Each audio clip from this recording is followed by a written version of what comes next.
So sa status ngayon ng veteran point guard na si CP3 sa team ng Golden State Warriors, nabanggit na nga ng general manager ng Dubs na ibabalik niya si CP3 sa darating na season dahil malaki naman talaga ang kanyang naitulong sa second unit ng Dubs at naging malaking tulong din siya sa improvement ng kanilang mga batang players dahil name-mentor nga niya ito kung ano ang dapat gawin sa loob ng court. Ganun pa man sa laki ng naitulong ng veteran point guard sa team ng Golden State Warriors, as of now nga ay maraming mga teams ang nagkaka-interes kay CP3 at kabilang na nga dito ang team ng Los Angeles Lakers, San Antonio Spurs, Orlando Magic at ang kanyang former team na Los Angeles Clippers. Well, sa dami nga ng mga teams na naghahabol sa former All-Star, pwedeng-pwede na nga sana itong maging option ng Warriors kung saan alam naman nating kulang talaga sila sa size at kung gagamitin nga lang nila si CP3 sa trade, madali nga lang sila makakakuha ng mga dominanteng sentro. At wala din namang magiging problema kung aalis man si CP3 sa Warriors dahil nandyan nga ang rising star player ng Dubs na si Brandon Podziemski. Since nang magkaroon ng injury si CP3 sa mid-season, si Brandon Podziemski na nga pumapel sa posisyon ng former All-Star na si CP3.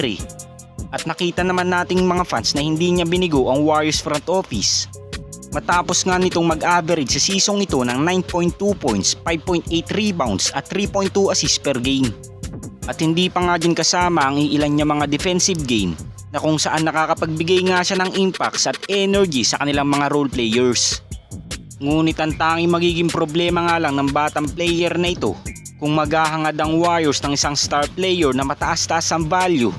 May chance nga na mapasama si Brandon Podziemski sa magiging offer ng Warriors dahil wala naman talagang ibang asset ang Dubs kundi ang kanilang mga batang players.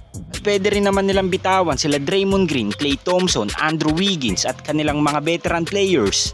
Subalit sa tingin ko nga ay parang malabo nila itong i-trade maliban kay Andrew Wiggins dahil mga veteran players pa nga rin ang magiging pundasyon ng Warriors sa darating na season upang magkaroon nga sila ng tsansang makapasok pa sa playoffs. At dahil napag-usapan din lang natin ang veteran point guard na si CP3, nitong nakaraan nga ay naglabas ng article ang Fadeaway World kung saan sa article na ito ay nagpropose nga sila ng 3-team trade na kinabibilangan ng Lakers, Golden State Warriors at Orlando Magic. Well, sa trade proposal na ito ay matatanggap ng Lakers si CP3 at isang 2024 second round pick ng Warriors. At para naman sa Dubs ay marireceive nila si Jonathan Isaac at Anthony Black.